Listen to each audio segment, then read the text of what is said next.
بسم الله الرحمن الرحيم. اعوذ باللہ من الشیطان الرجیم.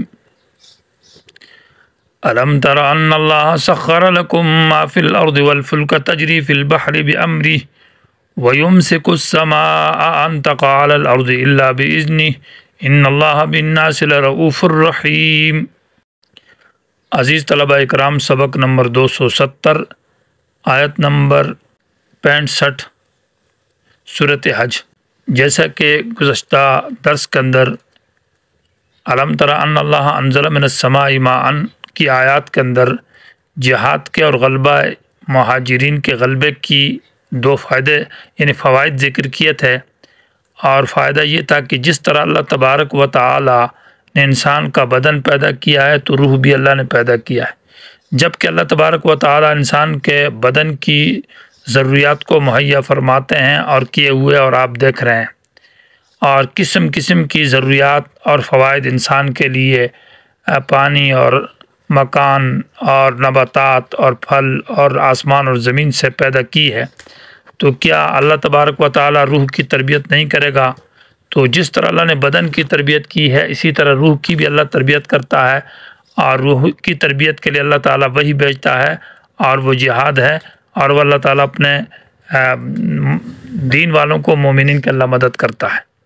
تو الم تر ان اللہ، کیا تو نہیں دیکھتا کہ بے شک اللہ نے سخر مانا کام میں لگایا تمہارے لیے ما فی الارض جو کچھ زمین میں ہے. آپ کو جو نظر آتا ہے جو کچھ زمین میں آسمان سے بارشیں ہیں، جو کچھ بھی ہے وہ انسان کے حیوانات ہے، چرند پرند ہے، درخت ہیں، فصل ہیں، یہ سب انسان کے تابع ہیں اور انسان اس سے استعمال کرتا ہے. والفلک التی، اور وہ کشتیاں تجری فی البحر جو سمندر میں چلتی ہے بامرہ، اللہ کے حکم کے ساتھ، کہ وہ اتنے سمندر جس کے اوپر کوئی بھی وزنی چیز ڈالو تو وہ نیچے گر جاتی، اس پر تھمتی نہیں ہے. تو اللہ تبارک و تعالی نے اس کشتی کو بھی سمندر کے اوپر ٹھہرایا ہوا ہے.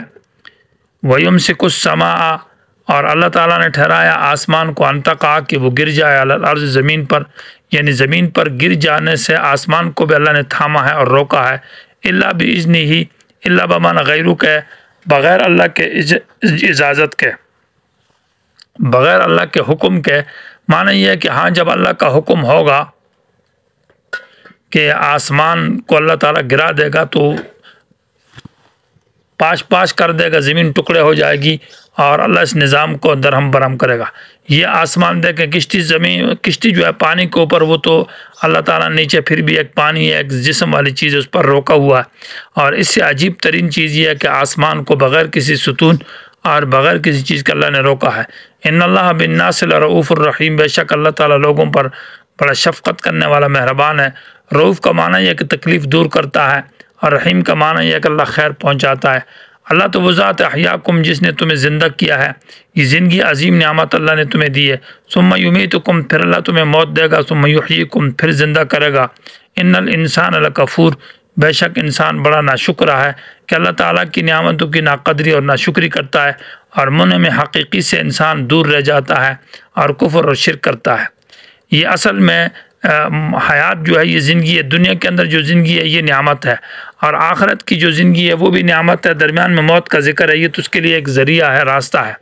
تو کیونکہ آخرت موت کے ذریعے پھر آخرت کی زندگی حاصل ہوتی ہے اور اس سے دیدار الہی نصیب ہوتا ہے. لکل امت جعلنا، یہ ایک اعتراض کا جواب ہے. نبی علیہ السلام جب مبعوث ہوئے تو اس وقت مشرکین جو حج کرتے تھے اس میں قسم قسم کی رسم اور رواجات تھے. ننگا طواف کرتے تھے اور وہ اپنے باپ دادے کے تذکرہ کرتے تھے. جیسے سورہ بقرہ کے اندر اس کی تفصیل گزری ہے. تو مختلف رسوم جاہلیت تھے. آپ علیہ السلام نے ان رسوم پر رد کیا اور حج کو صاف کیا. جیسے سورہ حج کے اندر بھی حج کا آدھا حصہ ذکر ہے اور آدھا سورہ بقرہ کے اندر ہے. یہ دونوں کو اگر جمع کیا جائے تو یہ پورا حج ہو جاتا.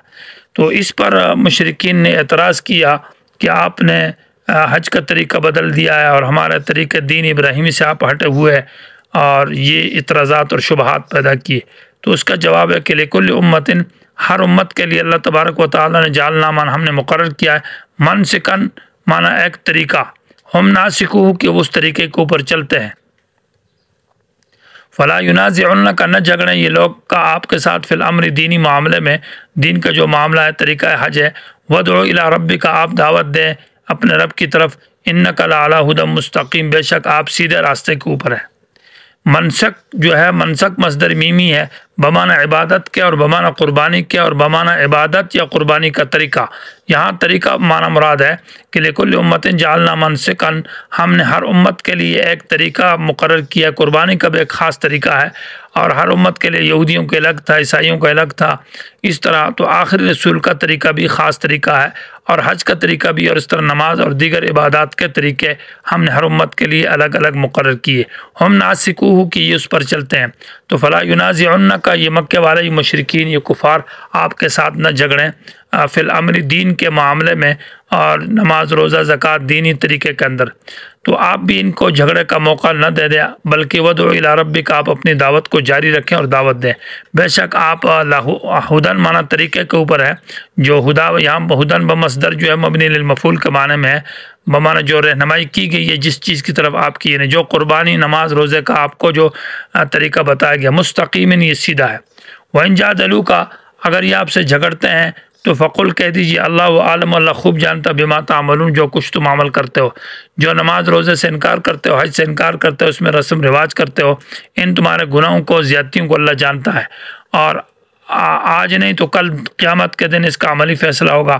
اللہ یحکم بینکم اللہ تمہارے درمیان میں فیصلہ کرے گا قیامت کے دن، فیما کنتم فیہ تختلفون ان چیزوں میں جن میں تم اختلاف کرتے ہو۔ توحید کے اندر اختلاف ہے، نماز روزے کے اندر، ہر دین کے معاملے میں تم آگے سے اختلاف پیدا کرتے ہو، اللہ تعالیٰ اس کی سزا دے گا، اور اس لیے اللہ تعالیٰ فیصلہ کرے گا کہ اللہ عالم الغیب ہے، اللہ جانتا ہے۔ کوئی یہ نہ کہے کہ ہم نے جو اختلاف کیا، ہم نے جو اعتراض کیا، نبی کو تنگ کیا، مومنین کو تنگ کیا، اور اعتراضات اور شک اور شکوک اور شبہات پیدا کیے، تو اللہ کو کیا پتہ ہے؟ تو فرمایا کہ علم تعلم، کیا تو نہیں جانتا کہ ان اللہ بے شک اللہ تعالیٰ تو جانتا ہے جو کچھ آسمان میں ہے، جو کچھ زمین میں ہے۔ تم تو اپنے دلوں کی بات کرتے ہو، بلکہ جو آسمان کے حالات اللہ کو وہ بھی معلوم، جو زمین کے حالات ہے وہ بھی اللہ کو معلوم، اور آسمان اور زمین کی مخلوقات کے ہر ذرہ ذرہ کا علم اللہ کے پاس ہے۔ تمہاری یہ کرتوت اور تمہاری یہ خامی اللہ کے علم میں ہے۔ تو پھر سوال پیدا ہوتا ہے کہ اللہ کے علم میں ہے، ان فی ذالک فی کتاب، بلکہ یہ ایک نامہ اعمال کے اندر لکھی گئی ہے، اچھائیاں بھی نامہ اعمال میں لکھی گئی ہے اور برائیاں بھی۔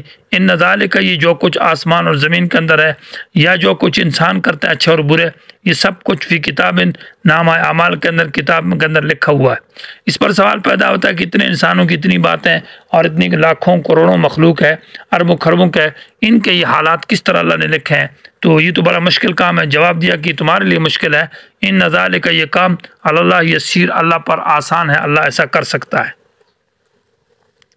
اور اس آیت کے اندر رد ہے شرک فی العلم کے اوپر کہ عالم الغیب اللہ ہے، وَيَعْبُدُونَ سے ان کے معبودوں کے اوپر رد ہے، اور یہ عبادت کرتے ہیں من دون اللہ اللہ کے سوا ما ان کی لم ينزل بھی سلطانہ کہ اللہ تعالیٰ نے نہیں بھیجا ان کی عبادت کے اوپر کوئی دلیل وہی، بھی سے مراد آئی بھی عبادت ہی ہے، سلطاناً مانا دلیل منزلہ نہیں ہے، کوئی ایسی دلیل جو آسمان سے اتاری گئی، نہ قرآن میں نہ حدیث میں دلیل منزلہ، تو دور کی بات اللہ نے اس پر رد کیا قرآن و حدیث میں شرک کے اوپر۔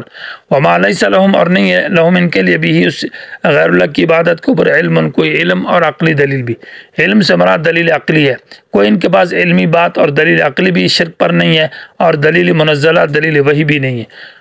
وما للظالمین من نصیر اور نہیں ہے ظالموں کے لیے، مشرکوں کے لیے من نصیر ان کوئی مددگار، یعنی یہ بات دلیل ہے، یہ بھی ایک عقلی دلیل ہے شرک کی تردید کے اوپر کہ جب ظالم مشرک شرک کرتے ہیں اور ان کی نظر نیاز کرتے ہیں تو وہ معبود ان کو نفع دے سکتے ہیں، نہ نقصان بچا سکتے ہیں، اور ان کے کسی کام میں نہیں آتے، اور ان کی کسی قسم کی مدد نہیں کر سکتے۔ تو جو مدد نہیں کر سکتا تو اس کی عبادت کرتے ہیں، تو وہ کیسے خدا ہو سکتا ہے، کیسے معبود ہو سکتا ہے؟ وَإِذَا تُتْلَى عَلَيْهِمْ آیاتنا سے مشرکین اور کافروں کا حال بیان کیا جا رہا ہے وقت بیان القرآن، جب قرآن بیان ہوتا ہے، توحید بیان ہوتی ہے، تو مشرکین اور کافروں کی صورتحال کیا ہوتی ہے، ان کے چہرے کیسے ہوتے ہیں، تو اس کا تذکرہ ہے کہ جب یہ توحید سنتے ہیں تو ان پر بہت ہی وہ ناگوار حالت ان کی ہو جاتی ہے، اور ان کے تیور بگڑ جاتے ہیں، اور یہ غصے میں آ جاتے ہیں، اور یہ توحید ان پر بری لگتی ہے، اور قریب ہوتا ہے کہ ایسے موحد پر یہ حملہ کریں اور مومن کے اوپر حملہ کر جائے، اور بالکل ان کو ایسا غصہ آتا ہے۔ وَإِذَا تُتْلَى عَلَيْهِمْ اور جب بیان کیا جائے ان کے اوپر آیات ہماری آیات بینات جو واضح آیات ہے مسئلہ توحید کے اوپر اور شرک کے رد کے اوپر، تو تعریف فی وجوہ الذین کفروا، تو پہچانے گا کافروں کے چہروں میں المنکرہ معنی ناگوار حالت، المنکر کا معنی یہ ہے کہ تیور کا بگڑ جانا، یا منکر کا معنی ان کے پریشانی اور بری حالت۔ یکادون قریب ہوتے ہیں کہ یستون وہ حملہ کر جائیں بالذین ان لوگوں کے اوپر یتلون علیہم آیاتنا جو ان کے اوپر ہماری آیات بیان کرتے ہیں، یعنی اتنا غصہ آ جاتا ہے اور اتنے ابھر جاتے ہیں کہ ابھی مومنین پر چڑھ دوڑیں گے اور ان پر حملہ کر جائیں گے۔ تو قل کہہ دیجیے افانبئکم کیا میں نہ بتاؤں تم کو بشر من ذالک اس سے ناگوار اور بری حالت، یعنی یہ توحید کا بیان سننا تمہیں، ذالک کا معنی یہ ہے کہ یہ توحید کا بیان سننا تمہیں برا لگتا ہے، یہ قرآن سننا برا لگتا ہے، تو اس سے بری چیز اور اس سے ناگوار حالت میں تمہیں نہ بتاؤں وہ کیا ہے، النار وہ جہنم کی آگ ہے۔ اگر آج تمہیں توحید کا بیان اور قرآن کا سننا برا لگتا ہے تو اس کی وجہ سے تمہیں کل قیامت میں آگ ملے گی۔ وعدہ اللہ الذین کفروا اللہ نے وعدہ کیا اس آگ کا کافروں سے، وبئس المصیر اور برا ہے واپس ہونے کی جگہ، یعنی لوٹنے کی جگہ۔ اللہ تعالی حفاظت فرمائے۔